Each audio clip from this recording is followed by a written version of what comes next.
말씀 함께 보시겠습니다. 요한복음 21장 15절입니다.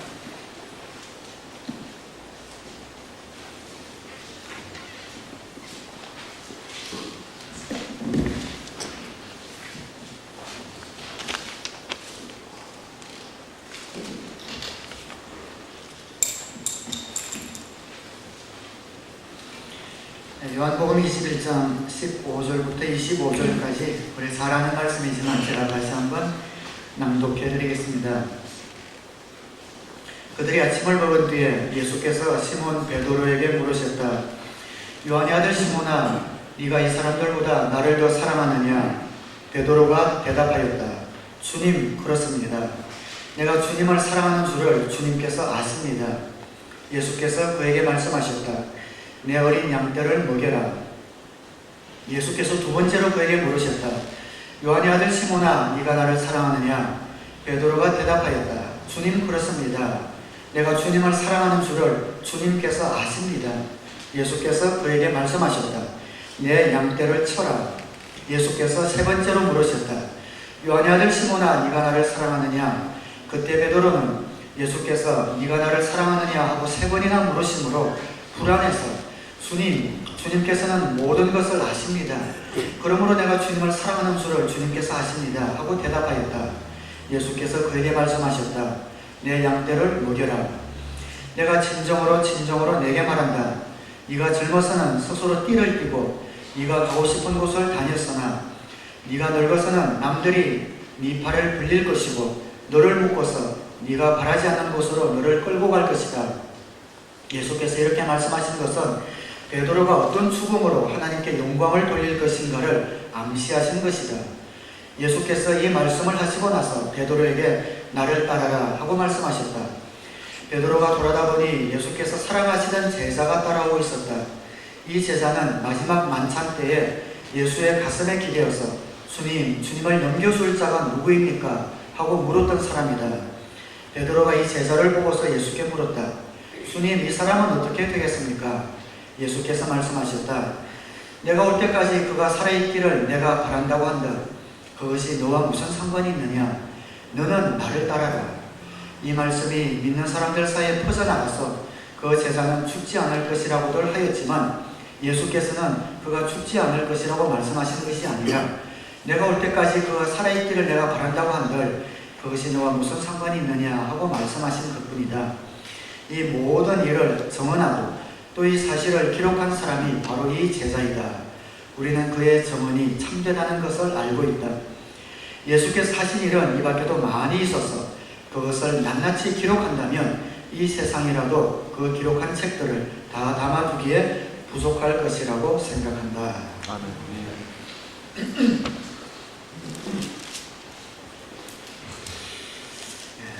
저는 여러분들 기도해 주신 덕분으로 컨퍼런스 은혜 가운데 잘 참석하고 또 뉴욕 북부에 있는 외곽 도시에 있는 허더슨 밸리라는 곳에 집회를 잘 인도하고 돌아왔습니다.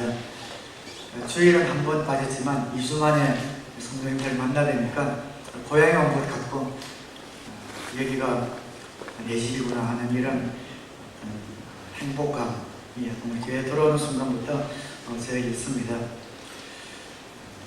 집 떠나서 또 집회에 있으면서 또 우리 교회 성도님들이 그동안 이루어낸 일본의 귀한 열매들, 귀한 사역의 현장들을 함께 나누고 소개하고 또 말씀 나누면서 그곳 교회도 가정교회 저희와 같이 9년차에 접어드는 같은 연수에 있는 교회고 또 9목장이고 우리 교회 비슷한 좋은 분위기에서 어려운 상황 속에서도 가정교회를 잘 정착시키는 것을 보고 또 집회를 인도하러 갔지만 제가 또 도전받고 또 은혜받고 왔던 귀한 시간이었습니다. 어디를 가든 하나님의 사람들을 만나는 것은 기쁨과 즐거움이 있습니다. 정말 사람이 여기도 살고 있을까라고 느껴질 만한 그런 모든 곳에도 어김없이 하나님의 사람들이 있고 또 한국 사람들이 있고 그런 곳에서도 한 영혼을 섬기고 구원하기 위해 애쓰는 우리가 동일한 그런 정신과 또 마음과 DNA를 지닌 그런 분들을 만나볼 때 주님 안에서 한 가족이라는 것이 이런 거구나. 영적 가족이 이런 거구나. 이렇게 우리 모두는 한 우주적인 교회 안에서 하나님의 나라를 함께 건설해 나가는구나. 그런 것을 보는 기분이 굉장히 좋습니다. 우리는 밴쿠버에서 또 세계 각처에서 이 시간도 우리 주님의 귀한 사명을 감당하기 위해서는 많은 사람들이 있다는 것을 알 때에 외롭지 않고 또 우리는 우리에게 주어진 그런 몫을 날마다 성실과 충성됨으로 채우고 그러다 주님 오시면 주님을 만나는 그런 기쁨이 우리 가운데 있겠구나 하는 생각이 듭니다. 사랑하면 양을 쳐라. 이 본문으로 한두 번 정도 비슷하게 말씀을 전한 기억이 있지만 또 집회를 다녀오면 항상 좀 더 도전적인 이런 말씀을 항상 준비하게 되는 것 같습니다. 다녀와서는 우리가 좀 더 도전적으로 주님의 사명을 감당하는 그런 교회가 되길 원하는 마음으로 다시 본문을 가지고 말씀을 나눠보려고 합니다. 오늘 본문은 예수님께서 부활하시고 나서 제자들을 세 번째 만나는 그런 사건입니다. 앞에 두 번은 예루살렘 부근에서 예수님이 제자들을 만나 주셨죠. 그러니 세 번째는 저 북부 예수님의 고향이셨던 갈릴리 지방에서 제자들을 만나 주시는 그런 장면입니다. 마태복음 28장 10절에 보면 그때 예수께서 그 여자들에게 말씀하셨다. 무서워하지 말아라. 가서 나의 형제들에게 갈릴리로 가라고 전하여라. 그러면 거기에서 그들이 나를 만날 것이다. 예수님 예루살렘 근처에서 부활하시고 나서 막달라 마리아와 여인들을 처음 만나 주시고 나서 이렇게 말씀하셨죠. 내가 이제 갈릴리에서 그들을 만나 줄 것이다 라고 말씀하셨기 때문에 이 예수님의 제자들은 갈릴리로 다시 가서 예수님이 그들에게 나타나실 것을 기다리고 있었던 것처럼 보입니다. 그러다가 생활이 좀 무료하니까 이제 베드로가 난 고기를 잡으러 가겠다 그렇게 이야기를 하고 그렇게 운을 떼니까 딴 제자들도 나도 가겠다 해서 앞에 2절에 보면 8명의 제자들이 고기를 잡으러 간 그런 배경입니다. 밤새도록 고기를 잡으려고 애썼는데도 한 마리도 잡지 못했습니다. 저쪽 해안 기슭에서 누가 말을 거는 겁니다. 뭐 좀 잡았어 말을 걸었겠죠. 그래서 한 마리도 못 잡았어. 아마 베드로가 소리쳤을 거라 생각합니다. 이때 거리를 지금 현대 거리로 하면 한 100야드 가까운 거리가 아닙니다. 풋볼 경기장에 이쪽 끝에서 저쪽 끝이나 되는 꽤 먼 거리입니다. 큰 소리를 아마 쳤을 것 같습니다. 한 마리도 잡지 못했어 하니까 또 저쪽 그 해안가에서 그러면 그물을 오른편에 던져보시오 하는 소리가 들립니다. 그래서 오른편에 그물을 던지니까 그물을 건져 올리지도 못할 만큼 많은 고기가 잡혔습니다. 그 순간에 이 요한복음, 이 사건을 기록한 제자 요한의 머리에 번개처럼 뭐가 싹 스쳐 지나가는 겁니다. 예수님이 그들을 처음 부르셨을 때 그 장면과 정확하게 겹쳐지는 거죠. 베드로, 요한, 야고보가 그 갈릴리 호숫가에서 고기를 잡고 밤새껏 수고하였지만 한 마리도 잡지 못하고 그물을 내려 씻고 있을 때에 한 청년이 지나가면서 다시 그물을 오른편에 던져보시오 라는 말을 합니다. 바다에서 잔뼈, 통뼈가 굵은 베드로지만 어떻게 그 말을 순종하고 다시 그물을 내려서 그물이 찢어질 만큼 고기를 잡았던 그 사건이 그들이 처음 예수님을 만나 부름을 받았을 때의 그 사건이었습니다. 그 사건이 요한의 머리에 스쳐 지나간 거죠. 그 7절에 보면 예수가 사랑하시는 제자가 요한이 기록했는데 항상 자신을 표현할 때 예수님이 사랑하시는 제자 굉장히 자부심이 있었던 것 같아요. 예수가 사랑하시는 제자 요한이죠. 제자가 베드로에게 저분은 주님이시다 하고 말하였다. 시몬 베드로는 주님이시라는 말을 듣고서 벗었던 몸에다가 겉옷을 두르고 바다로 뛰어내렸다. 저분이 주님이시다. 요한이 깨달은 거죠. 깨닫는 데는 요한이 빠르고 행동하는 데는 베드로가 빠른 것 같습니다. 그 말을 듣자마자 바다에 뛰어내려서 헤엄을 쳐서 예수님에게 다가갑니다. 그리고 제자들도 배를 저어서 해안가로 저어왔습니다. 예수님이 숯불을 피워놓으시고 고기 몇 마리를 구워놓으시고 또 빵을 굽고 계시면서 이 조반을 먹으라 하고 아침을 준비해 주셨습니다. 그 뒤에 조금 흥미로운 구절이 나옵니다. 12절에 예수께서 그들에게 말씀하셨다. 와서 아침을 먹으라. 제자들 가운데서 아무도 감히 선생님은 누구십니까? 하고 묻는 사람이 없었다. 그가 주님이신 것을 알았기 때문이다. 이 분위기를 보면 약간 좀 쭈삣쭈삣하죠. 주님은 주님인데 감히 주님, 예수님 안기거나 이런 것이 좀 없습니다. 와서 아침을 먹으라 했는데도 아무도 감히 선생님은 누구십니까? 하고 묻는 사람이 없었다. 그가 주님이신 것을 알았기 때문이다. 그러니까 제자들이 가만히 보면 분명히 주님은 주님입니다. 예수님입니다. 그런데 뭔가 자기들이 3년간 생활했던 그 주님과는 또 좀 다른 그런 모습을 지니고 있는 겁니다. 뭔가 모를 어떤 영광과 위엄의 모습을 갖추고 있는 겁니다. 주님은 주님인데 감히 주님입니까? 하고 다가서지 못하는 그런 모습을 보이고 있는 것이죠.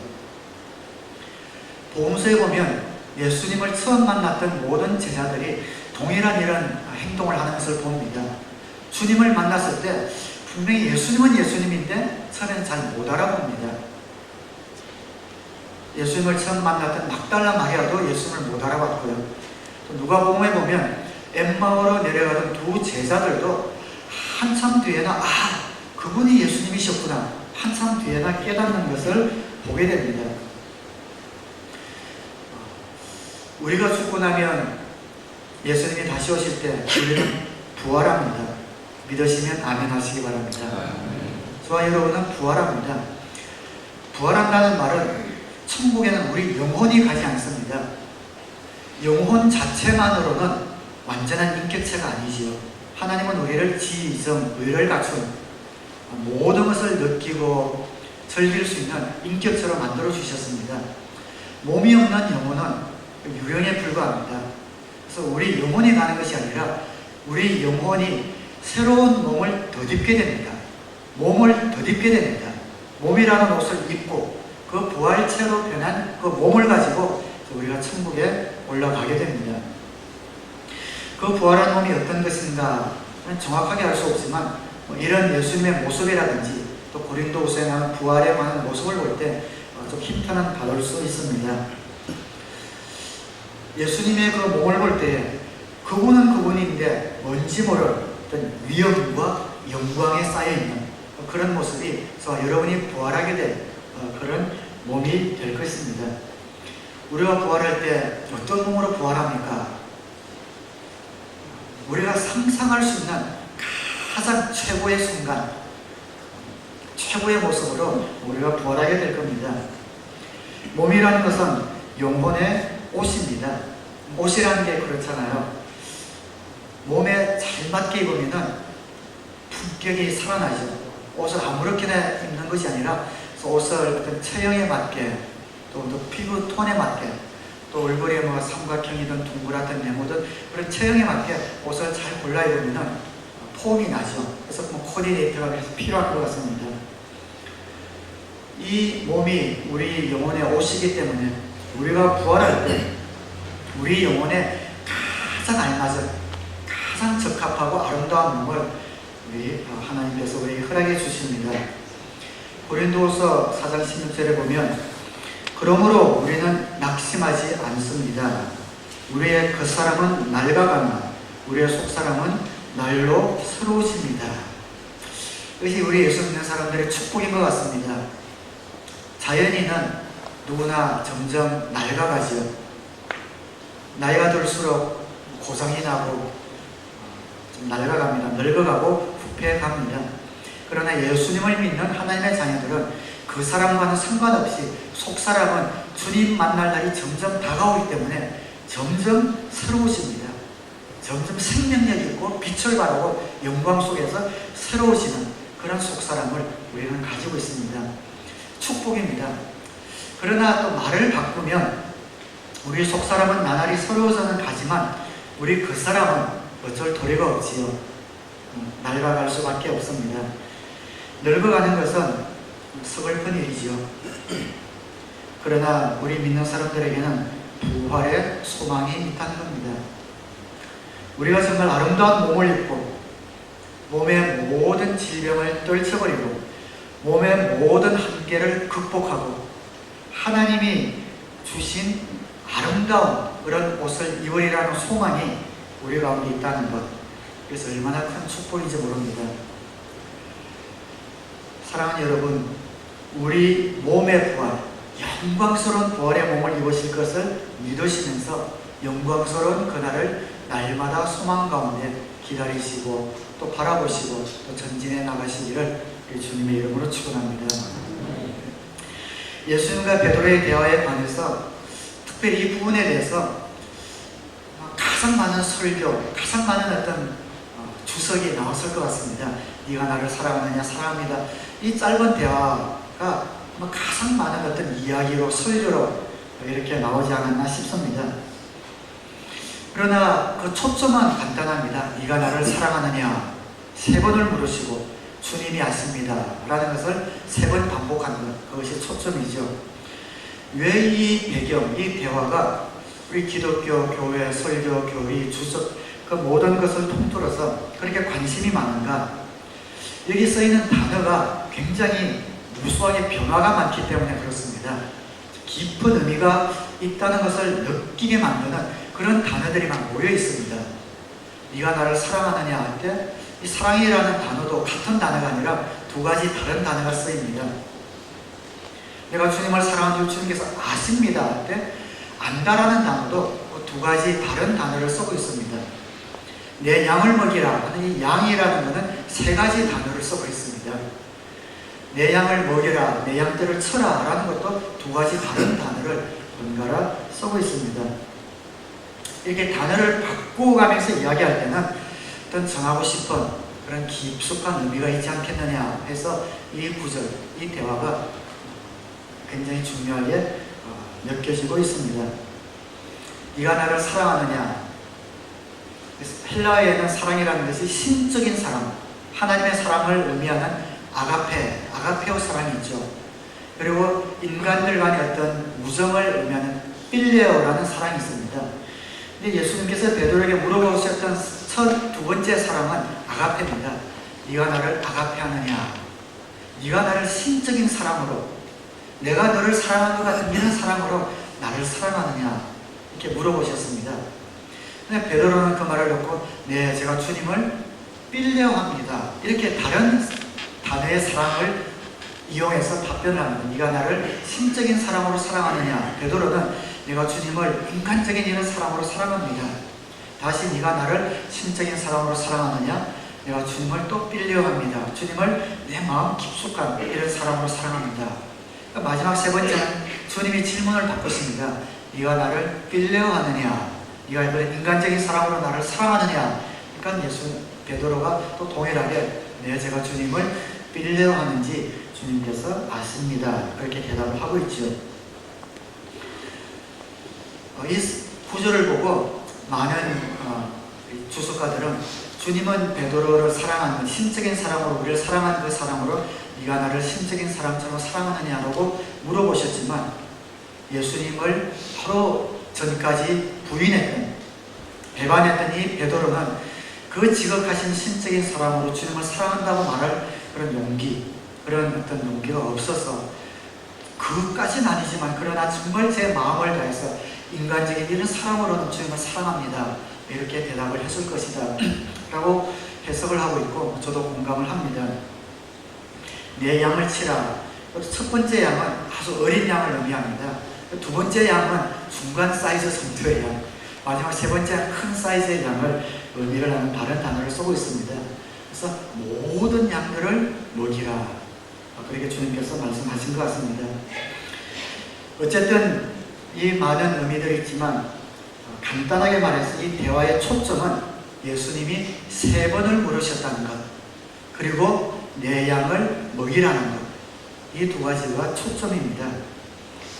3번을 물어서 답을 하지 않을 수 없게끔 만들었던 것이죠.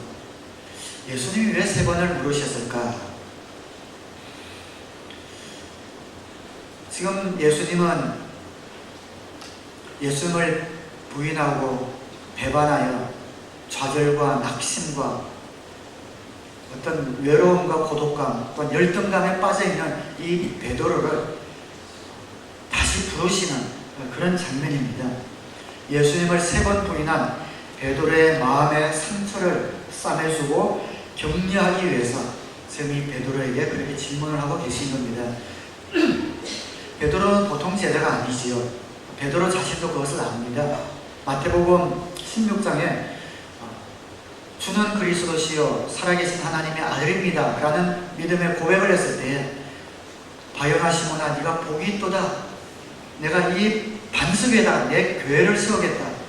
네가 땅에서 풀면 하늘에서도 풀리고 땅에서 매면 하늘에서 매일 것이다 하고 천국 열쇠를 맡겨줄 만큼 교회의 반석이 될 사람이라고 약속했던 제자가 베드로였습니다. 그런데 예수님이 잡히실 때 멀리 숨어서 보고 있다가 당신도 한패가 아니요 라는 계집종의 말에 나는 저 인간을 모른다 다 하기 전에 3번이나 부인했던 그런 제자가 베드로였습니다. 누가복음에 보면 그리하여 그는 바깥으로 나가서 비통하게 울었다. 닭이 울자마자 예수님이 예언하셨던 그 말씀을 떠올리면서 비통하게 울었다. 이 비통하다라는 이 단어는 몸부림치면서 가슴을 찢으면서 격렬하게 끄이 우는 이런 울음이죠. 그렇게 울었다고 기록을 하고 있습니다. 이 베드로의 위치를 주님은 아십니다. 그런 사람이 예수님을 3번이나 부인했을 때 자기 자신에 대한 실망감이 그 처연함이 얼마나 컸을까. 계속해서 그는 나는 예수님을 3번이나 부인한 사람이라는 그 말에만 테이프처럼 그의 마음속에 맴돌았을 것입니다. 제가 예수님이다라는 요한의 말을 듣고 행동이 빠르기 때문에 물속에 천번 뛰어들어서 헤엄을 쳐서 오긴 왔지만 예수님 하고 안기지 못한 것 같습니다. 그냥 확긴 왔지만 그 옆에서 쭈뼛쭈뼛 그렇게 앉아 있었던 것 같습니다. 너무 염치 없어서 너무 뻔뻔해서 그렇게 앉아 있는 그에게 예수님께서 이제 그를 치유하시고 싸매주시기 위해서 3번 이렇게 물으시고 계십니다. 이 분위기는 베드로가 배반할 때의 분위기와도 굉장히 비슷합니다. 요한복음에는 숯불이라는 단어가 딱 2번밖에 안 나옵니다. 그런데 여기 한 번 나오고 예수님이 잡혀왔을 때 예수님을 부인했던 그 자리에 숯불을 쬐고 있었죠. 베드로가 예수님을 부인하던 그 장소에도 숯불이었습니다. 그러니까 예수님이 숯불을 딱 준비해 놓으시고 그때를 생각나게 하시는 것 같습니다. 예수님을 부인할 때 시몬 베드로라고 예수님이 묘사하셨는데 여기서도 시몬 베드로야라고 그렇게 묘사하고 있습니다. 예수님을 배반하던 그 저녁에도 3번 부인할 것을 강요당하고 있었습니다. 여기서도 3번 질문을 하고 있습니다. 이런 낙심한 베드로를 일으켜 주시기 위해서 주님께서 그 모든 것들을 일깨워 주시면서 그를 감싸주시는 그 대답이 뭐냐면은 내 양을 먹이라 라는 겁니다. 네가 나를 사랑하느냐? 네, 사랑합니다. 내 양을 쳐라. 내 양을 먹이라. 내 양을 쳐라 라고 말씀하십니다. 누가 나를 용서했다. 내가 어떤 사람에게 용서받았다. 저 사람이 아직 나를 신뢰하고 있다라는 것을 알 수 있는 가장 큰 증거가 무엇입니까? 내가 하던 일을 되돌려주는 거죠. 운동선수가 예전 투수라면 주전 멤버인데 계속 실투를 하는 겁니다. 계속 실투를 하는데도 2군으로 내려보내서 좀 훈련 더 하고 와 이러면 그만인데 돌려버리면 끝인데 그러지 않고 감독이 실투를 하고 계속 못하는데도 믿고 계속 주전에 기용을 한다면 감독님이 여전히 나를 신뢰하는구나 라는 것을 알 수가 있죠. 옛날 짭을 되돌려 받을 때 이분이 아직 나를 신뢰하고 있구나 라는 것을 느끼면서 마음의 모든 상처들이 치유가 됩니다. 네가 나를 사랑하느냐 물으셨을 때 내가 주님을 사랑하는지 주님이 아십니다. 이 정도밖에 대답할 수밖에 없는 그 마음을 알 것 같습니다. 주님께서 베드로를 불러주시고 내 양을 먹이라고 그를 완전히 치유해 주시는 그런 사건이죠. 여러분 주님을 사랑하시죠? 정말 사랑하십니다. 그런데 이 베드로에게 예수님이 네가 나를 사랑하느냐고 물으셨을 때 예수님 제가 주님을 사랑합니다 라고 자신있게 대답하지 못하고 내가 주님을 사랑하는 줄 주님 아시지 않습니까? 이 정도밖에 대답할 수밖에 없는 그 마음을 저도 어떨 때는 알 수 있을 것 같아요. 주님을 사랑한다고 하지만 내 자신이 주님을 사랑하는 마음을 돌아볼 때는 많은 경우에 이기적이고 자기중심적이고 헌신한다고 하지만 너무나 피상적이고 주님을 사랑한다고 하면 뭐든지 순종해야 하는데 조건부 순종이나 하고 정말 내가 주님을 사랑합니다 라고 자신있게 고백하기 어려울 때가 있습니다. 그러나 그럼에도 불구하고 언제나 이기적이고 불충분하고 모자라지만 그러나 주님에 대한 사랑이 없는 것은 아니지요. 그래서 아직 내 사랑이 그렇게 부족하고 불충분하고 이기적이지만 그러나 주님을 떠올리면 주님을 사랑하는 마음이 여전히 있습니다. 그래서 내가 주님을 사랑하는 줄 주님이 아십니다. 그렇게 고백하게 됩니다. 여러분도 마찬가지지요. 주님을 사랑하지만 또 내 자신을 보면 너무 많은 경우에 조건부 사랑을 갖고 있고 나의 삶이나 사역이나 생활을 보면은 주님 앞에 따뜻하게 내놓을 만한 것들이 많이 없고 그럼에도 불구하고 내 속 깊숙한 것을 들여다볼 때에 주님을 사랑하는 마음은 여전히 있습니다. 주님 아직 저에게 부족하지만 그러나 내가 주님을 이렇게 사랑하는 이 마음 주님은 아시지요. 베드로의 그런 고백이 우리에게도 있습니다. 세 번을 물으시고 내 양을 먹이라. 이 말씀이 얼마나 큰 위로가 되는지 모릅니다. 우리가 주님을 사랑하는 마음이 비록 부족하고 불충분하고 어떨 때는 이기적이라 할지라도 주님을 사랑하는 줄 주님 아시지요. 하고 주님과의 사랑의 관계 그 끈을 붙들고 나아갈 때에 주님은 우리에게 가장 소중한 것을 맡겨주십니다. 내 양을 먹이라. 우리에게 영혼 구원, 다른 사람들을 주님께로 이끌고 섬기고 사랑할 수 있는 그런 귀한 특권을 우리에게 허락해 주십니다. 나의 헌신의 부족함, 나의 동기의 불순함 그런 것들이 있습니다. 그래서 주님의 보혈을 의지하면서 회개합니다. 주의 피로 나를 깨끗이 씻어 주십시오. 회개할 때 회개는 구체적으로 해야 되잖아요. 그래서 이렇게 추상적으로 하는 것은 회개가 아닙니다. 회개는 아주 내 마음 가운데 구체적으로 해야 합니다. 그럴 때 저는 상상을 동원해서 회개를 하는 것이 굉장히 도움이 될 때가 많습니다. 제사장들이 제사를 지날 때 그 짐승들을 각을 떠서 그 피를 철철 흘리는 그 피를 제단 위에 뿌려서 제사 지내는 그 구약의 제사 지내는 모습을 상상하면서 나의 불순한 동기들, 나의 헌신의 부족함들, 나의 추한 모습들 그런 죄들이 생각날 때 그 제단 앞으로 갖고 와서 그 제단에 흘려지는 뿌려지는 피들을 상상하면서 그 피가 그 예수님의 피가 내 죄를 덮어서 양털처럼 희게 되어지는 것들을 상상하면서 주님 앞에 나아갑니다. 그렇게 나아가지만 마음 가운데 아직까지 뭔가 좀 미진한 것이 좀 남아있는 것 같아요. 그때에 주님께서 내 양을 먹이라, 내 양을 치라, 내 양들을 위해서 네 목숨을 내어놓아라 이런 음성이 들릴 때 그때에 마음이 든든해집니다. 주님이 내 죄를 용서해 주시고 나의 부족함에도 불구하고 허물에도 불구하고 여전히 나에게 양떼들을 맡기시고 그 양떼들을 치는 이런 특권을 되돌려 주시는구나. 사람들은 한 번 실수하면 쉽게 용서하지 않습니다. 절대 잊지 못합니다. 하지만 주님은 교회를 세워야 할 막중한 책임을 진 베드로를 찾아오셔서 내 양을 먹이라, 내 양을 먹이라, 내 양을 먹이라 세 번이나 말씀해 주시면서 그 제자의 치명적인 실수까지 감싸주시고 그를 그의 믿음의 고백 위에 교회를 세우는 귀한 일을 맡겨주시는 것을 보게 됩니다.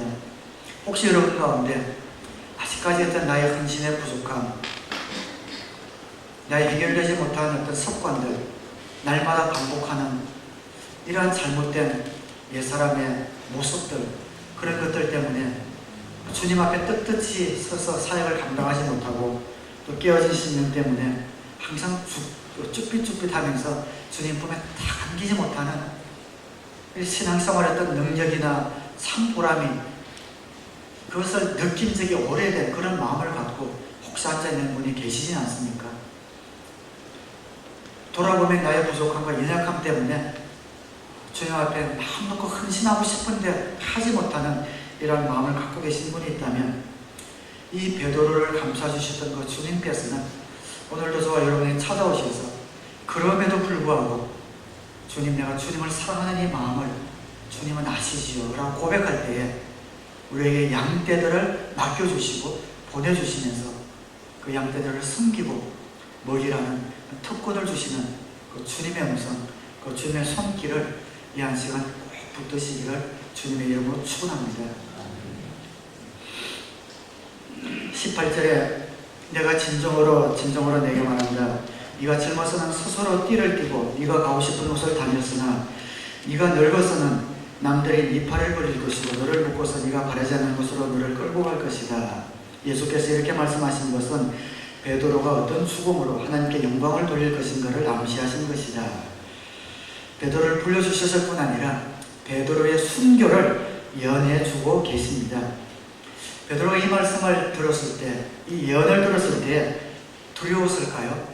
네가 어떻게 죽을 것인지 그 죽음의 그 모습을, 예수님이 순교의 모습을 예언해주고 있는 이 말씀을 들었을 때 베드로가 저는 두려웠다고 생각되지 않습니다. 오히려 얼마나 감격하고 영광스러워했는지 모를 것 같다, 이런 생각이 듭니다. 주님을 부인하고 배반하고 떠났던 이 제자를 불러주셨을 뿐 아니라 주님을 위해 그 목숨을 던질 수 있는 그런 영광스러운 순교의 자리까지 주님께서 약속해 주시는 것을 보고 부인했던 나를 다시 찾아와 사역을 맡겨주시고 영광스러운 순교의 예언을 주님이 해주실 때에 이 베드로는 이제야말로 정말 주님을 위해 그의 삶을 던지고 싶은 그런 감격과 감동이 찼으리라 생각됩니다. 4세기의 유대인 역사가인 유세비우스의 역사책의 역사 기록에 보면 베드로는 로마에서 선교 사역을 하다가 체포되어서 처형을 당합니다. 십자가 처형을 선고받는데 내가 어떻게 나의 주님과 같은 그런 제자로서 죽음을 당할 수 있습니까? 나는 거꾸로 매달아 주시오. 그래서 십자가를 거꾸로 매달아서 순교당한 기록이 나와 있습니다. 그 예언대로 베드로는 장렬한 순교를 하게 된 것이죠. 주님께서는 용서해 주시는 주님이십니다. 여러분 결심하시고 허지부지 된 것 있습니까? 주님 앞에 부름을 받았을 때 그 결심이 허지부지 된 것이 있습니까? 오늘 내 양을 먹이라 라고 하는 주님 앞에 나오기를 바랍니다. 하나님께 약속하고 하나님께 소원하고 하나님께 헌신하고 이루지 못한 것이 있습니까? 안심하고 주님께 나오시기를 바랍니다. 내 양을 먹이라 라는 주님의 음성을 들으시기를 바랍니다. 내가 주님을 사랑하지만 뜻밖의 일로 정말 주님 앞에 담대히 나아갈 수 없는, 주님을 섬길 수 없는 어떤 자괴감, 자책감의 자리에 계신 분이 있다면 지금 주님 앞에 나아가셔서 내 양을 먹이라 라는 귀한 음성에 귀를 기울이시기를 주님의 이름으로 축원합니다. 주님은 여러분들이 필요하십니다. 우리 하나님은 교회를 통하지 않고서는 어떤 일도 하지 않기로 작정하신 분이십니다. 예수님을 머리로 하는 그 교회에 몸된 지체된 저와 여러분 한 분 한 분을 통하지 않고서는 그 일을 하지 않기로 결심하신 하나님은 여러분 한 분 한 분을 소중하게 여기시고 불러주시고 필요로 하는 분이십니다. 그 자리에서 나사 빠져서 좌절하고 실망한 가운데 있는 것을 원치 아니하시고 그럼에도 불구하고 주님을 사랑합니다라고 고백할 때에 우리에게 양떼를 맡겨주시는 그분이 바로 주님이십니다. 내 양을 먹이라 라는 말씀은 위로의 말씀인 동시에 또한 도전의 말씀입니다. 내 양을 먹이라, 나를 온전히 신뢰해 주시는 그 주님 앞에서 위로를 받기도 하지만 또한 우리에게 도전의 말씀이 되기도 합니다.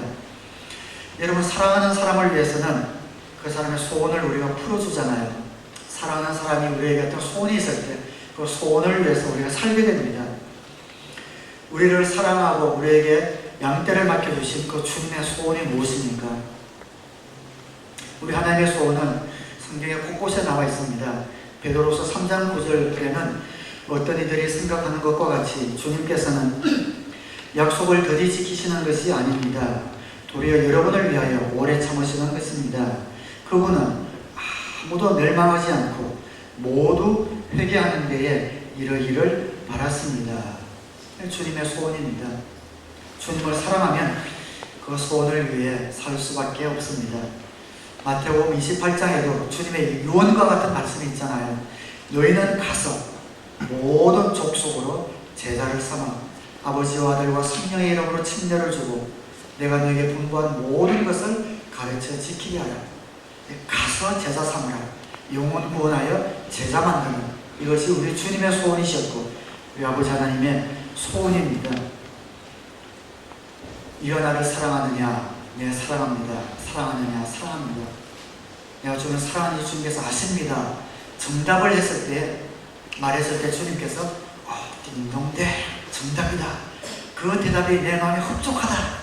그렇게 예수님이 말씀하시지 아니하셨고, 이 베드로가 정답을, 주님 마음에 합한 대답을 했을 때에 내 양을 치라. 네가 나를 사랑한다면 순종해야 한다. 내 양을 치라라고 순종을 명하시고 있습니다. 양을 먹인다는 것은, 양을 먹이는 사역은 우리가 반드시 목자를 하고 목녀를 하고 교사를 하는 그 사역만 양을 먹이는 사역은 아니라고 생각합니다. 내가 있는 자리에서 내 은사를 따라 일하는 것, 맡은 곳에서 목장에서 맡겨진 모든 사역을 구멍내지 않고 열심히 감당하는 것, 그것이 양을 먹이는 사역이죠. 전쟁할 때 군인만 있는 것이 아니지요. 행정 보는 사람, 운전수, 보고품을 배달하는 사람, 식사당번도 있어야 합니다. 그래서 구령 사업에 참여한다는 것은 내가 가진 은사를 발견해서 그 은사를 날마다 충성되게 감당하는 것, 그래서 구령 사업입니다. 그럼에도 불구하고 저와 여러분은 조금 더 나아가야 합니다. 이제 저와 여러분의 신앙은 이것이 죄냐 아니냐, 그것에 따라서 그것을 기준으로 신앙생활을 하는 수준에서는 이미 지나왔잖아요. 이것이 죄냐 아니냐, 그것을 따라서 최소한의 내 신앙이 앞가림만 하는 데서 우리는 이미 탈출해서 하나님의 소원을 위해서 일하는 사람이라면 이 사역이, 또 이 나의 삶이 주님의 사역이 영혼 구원에 도움이 되냐 안 되냐, 이것을 바라보면서 사역을 하는 사람이라면 이제는 정말 영혼 구원의 최전방에 나아가야 합니다. 영국의 그 주위에 이제 주루족이라는 그 부족이 있습니다. 영화로도 나왔는데 영화는 보지 못했지만 그 책에 보면은 이 주루족이 그때 영국을 계속 공격할 때 많은 피해를 입습니다.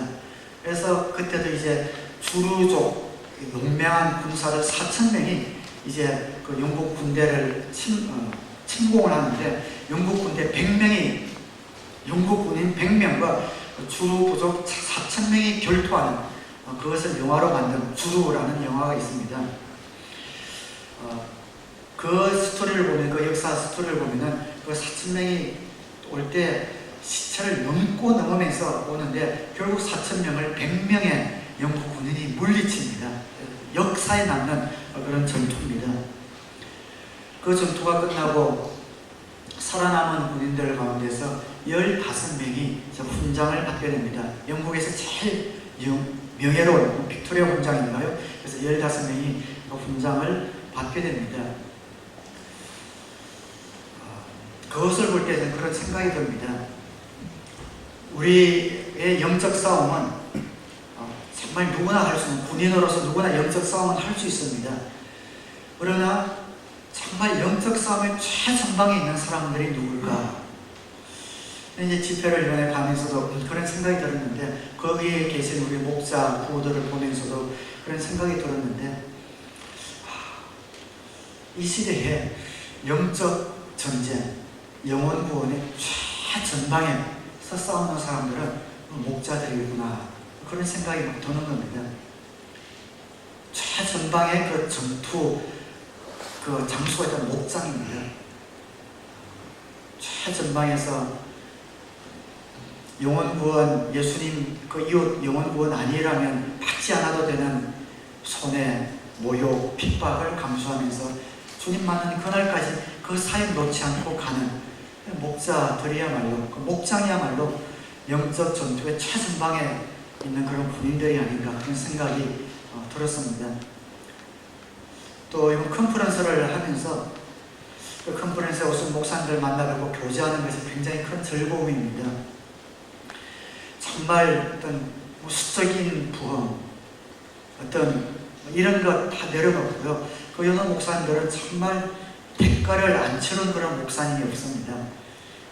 신약교회를 회복하고자 그런 마음으로 모여서 순수한 그런 교제를 하면서 정말 합심하게 기도할 때 그런 모습들을 볼 때 정말 가정교회 목회를 하는 순수하게 원칙 붙들고 정말 주님 마음의 소원을 시원하게 해드리려는 그런 마음을 붙든 우리 이런 동력자들이야말로, 가정교회 목회자들이야말로 또 영적 전투의 최전방에선 이런 분인들이 아닌가, 또 그런 생각이 들기도 했습니다.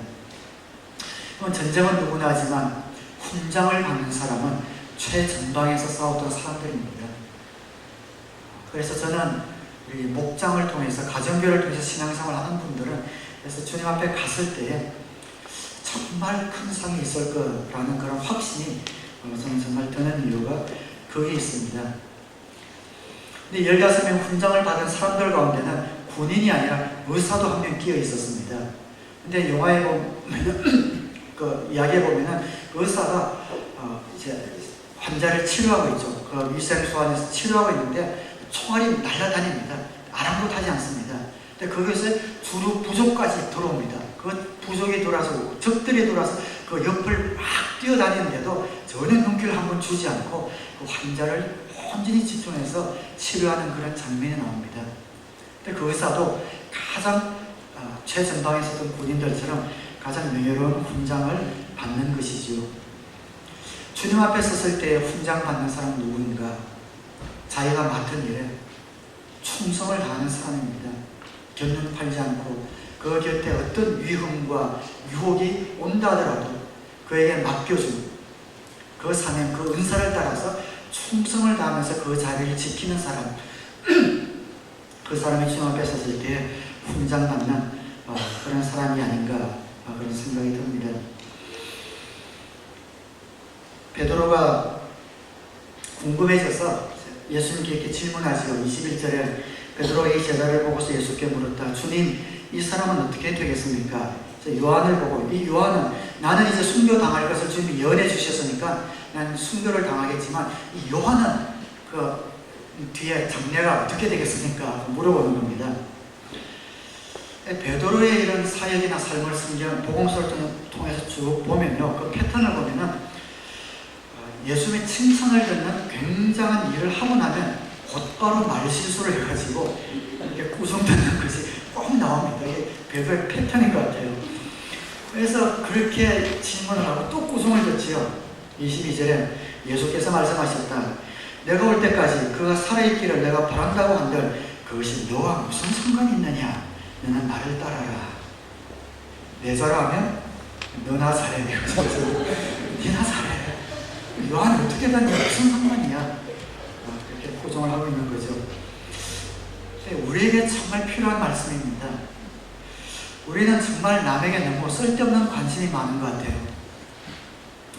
특별히 목회자인서도 가끔 어떨 때는 어떤 목회자를 보면 머리가 너무 잘 돌아가요. 야심이 있는 것 같은 이런 목회자가 있거든요.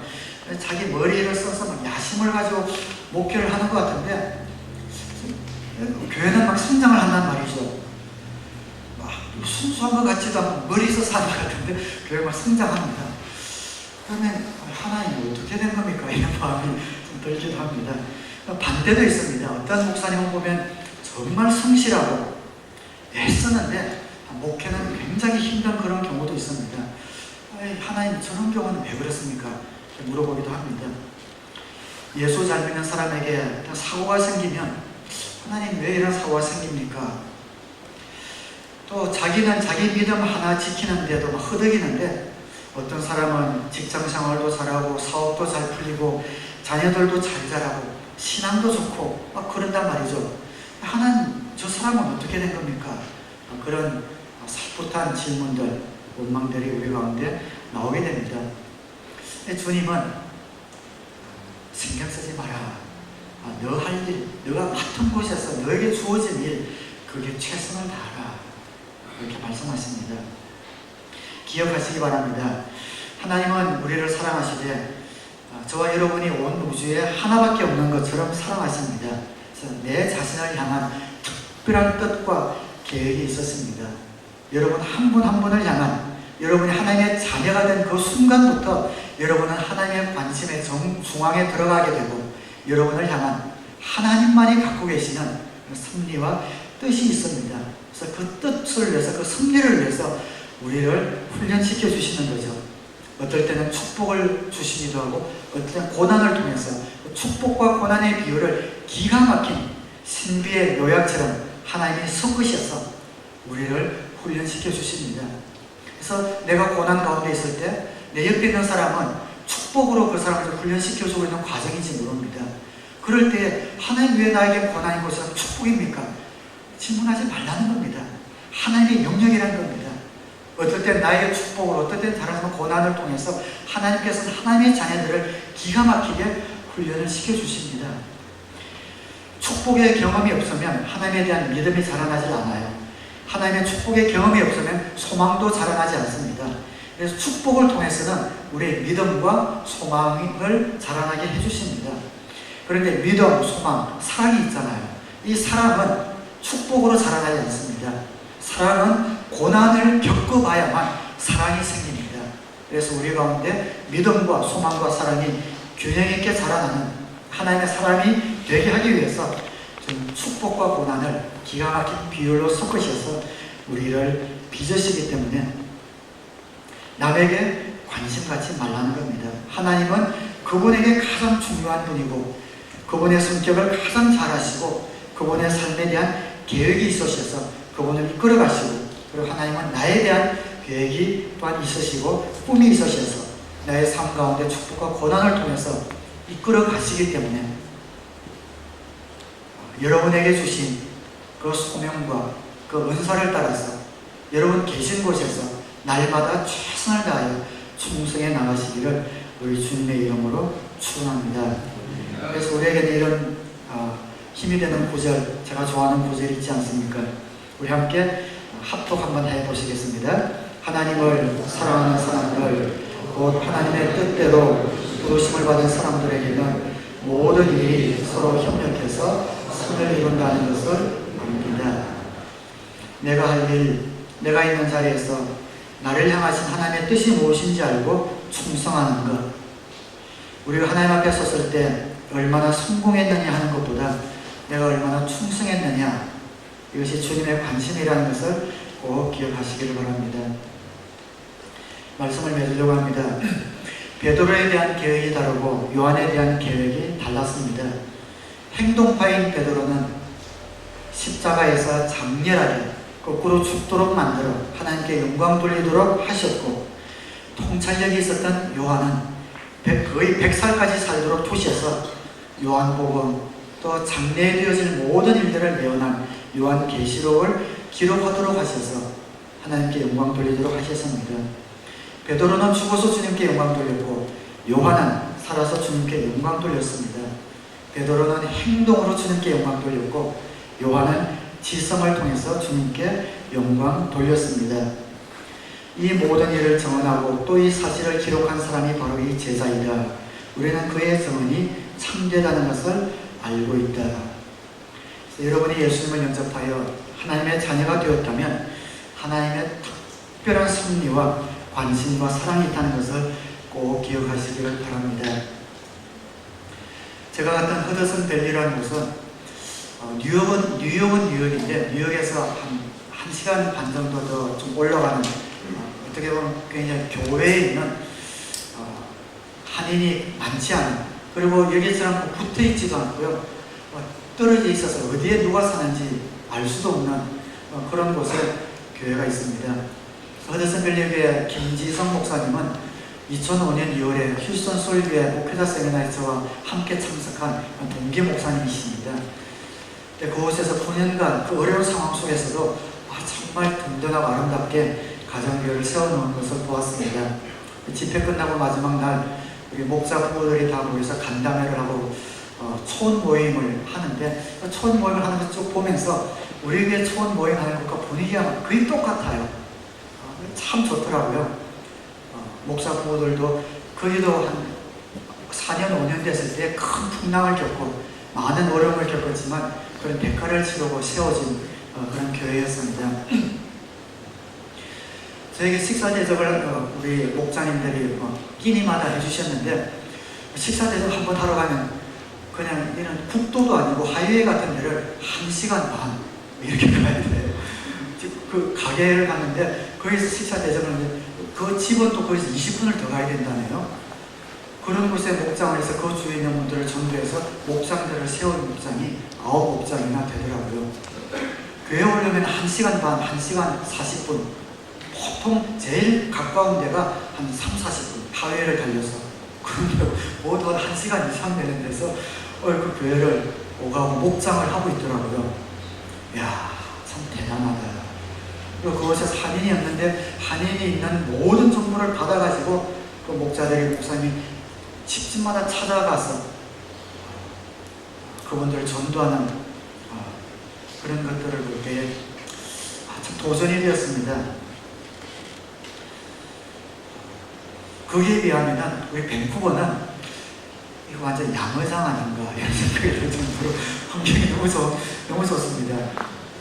물반 고기반 황금어장인 것 같아요. 그게 한 명 찾으려면은 말도 못합니다. 그 집회를 마치고 이제 저를 공항에 데려다 주기 전에 그 뉴저지에 있는 목사님들이 또 저하고 좀 교제를 나누고 싶다고 해가지고 아침에 내려와서 아침 겸 점심 브런치를 이제 거기 있는 팬케이크 잘하는 어떤 식당에 들어가서 먹었는데요. 야, 거기 들어갔는데 제가 깜짝 놀란 것이, 거기 들어가니까 그 외국 식당인데 한인들이 한 반쯤 앉아 있는 거예요. 뉴저지에 그 한인들이 굉장히 많거든. 그 한인들이 많이 사는 집인데, 야, 그걸 딱 보니까 제가 그 3일 동안 그 뉴욕 허드슨 밸리 교회에 있었다고 보면서 눈이 번쩍 뜨이는 겁니다. 한인들이 그렇게 보기 힘든 곳에 있는데 거기서 한 1시간 반만 2시간 정도만 내려온 뉴저지 지역에서 한인들이 모여있는 거 보니까, 이야, 이 지역이 정말 전도할 수 있겠다 생각이 들면서 그 김지성 목사님께, 목사님, 한인들이 이렇게 많이 있는 거 보면 부러우시죠? 하니까 말도 못하지요 이렇게 하시더라고요. 그런데 그 뉴저지에는 한인들이 많지만 또 그냥 그렇게 또 뭐 살아가는 거죠. 밴쿠버도 마찬가지입니다. 제가 우리 교회 목장 또 목자님들을 볼 때 정말 있는 곳에 충성을 다해서 열심히 하십니다. 그런데 조금 더 해야 되지 않나 또 그런 생각이 좀 들었습니다. 우리가 할 수 있는 것만큼만 하는 것으로는 안 될 것 같아요. 제가 그 집회 갔던 교회에서 그 모습을 볼 때 그들의 능력 이상으로 그 목사님도 그러고 그 목사님들이 1년에 그 차를 5만 마일인가를 뛰었대요. 그 전도로 그 먼 곳을 다니느라고 그렇게 전도하는 그런 모습들을 볼 때에 그냥 마음만 먹으면 한국 사람들을 만날 수 있는 이곳에서 우리는 너무 오기만을 기다리고 있지는 않은가 그런 생각이 좀 들었습니다. 가야 합니다. 내가 다른 사람을 섬길 때에 섬겨주는 그 사람의 고마움은 하죠. 내가 갖고 있는 것으로 섬겨주면 고마워합니다. 그러나 감동은 없습니다. 나도 없습니다. 나도 부족한데 나도 없는 데서 다른 사람을 섬겨주면 그때 감동합니다. 다른 사람이 힘들 때 내가 가서 뭔가를 도와주면 고마워는 하죠. 내가 건강하기 때문에 어떤 사람의 필요를 보고 가서 도와주면 고마워합니다. 감동하진 않습니다. 나도 피곤해요. 내 몸도 힘들고 나도 아파요.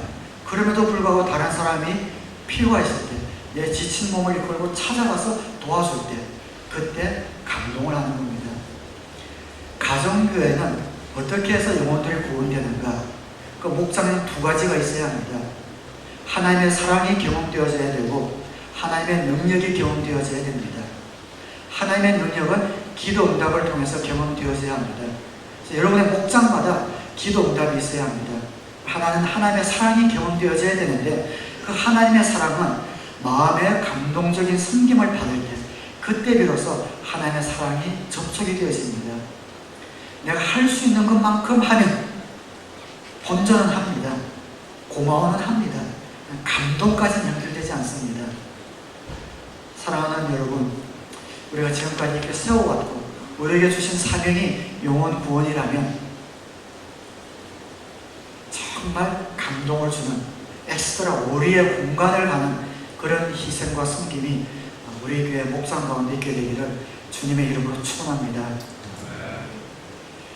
이번에 가서 이수관 목사님 사모님을 만났는데 이은주 사모님 우리 교회에 한번 오셨잖아요. 그래서 밴쿠버는 한인이 많지요 하면서 잠깐 동안에 그 사모님 하신 말씀이 휴스톤에는 이제 전도할 만한 사람은 전도를 다 했대요. 그래서 누가 한 명이 생겼다면은 한 명을 가지고 목장들마다 달려들어서 토막을 내서 물어 떨어가지고 토막을 내버린다고 그렇게 표현을 하시더라고요. 밴쿠버는 황금어장입니다.